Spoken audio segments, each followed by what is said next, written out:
Hey everyone, welcome to another new blog. সবাই কেমন আছো? আশা করি সকলে খুব ভালো আছো আর আমি অনেক ভালো আছি।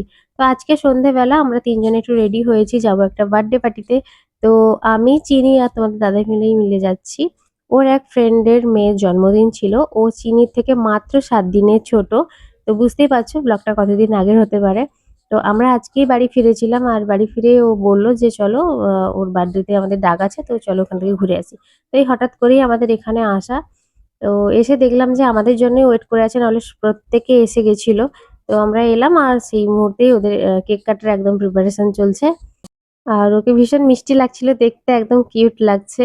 আর কেক কাটিং করেছে চিনি, কিন্তু একদমই নতুন জায়গাতে এসে পুরোপুরি চুপচাপ হয়ে গেছে, কারোর সাথে ঠিকঠাক কথাও বলছে না, একদম চুপ করে দাঁড়িয়েছিল। তো যাই হোক, অনেক কষ্টে ওকে নিয়ে একটু ফটো তুলেছিলাম। আর ও তো এখানে কাউকে চেনে না, তাই ঠিক করে মানে কমফোর্টেবল ফিল করছিল না। তারপরে এই যে ও তার পাপার কোলে বসে ওকে চকলেট দিয়েছে। ওই বোনটা এসে তো ওরাও বসে চকলেট খাচ্ছে। তারপর আমরা এখানে ডিনারটাও করে নিই। ডিনার করে তারপর আমরা বাড়ি চলে আসি। আর এই যে পিচিটা এখন আমার কোলে এসে বসে আছে। তো চলো, আজকের এই মিনি ব্লগটা তোমাদের কেমন লাগলো কমেন্ট করে জানিও। আসছি আবার একটা নতুন মিনি ব্লগ নিয়ে। চলো, সবাই খুব ভালো থেকো। টাটা।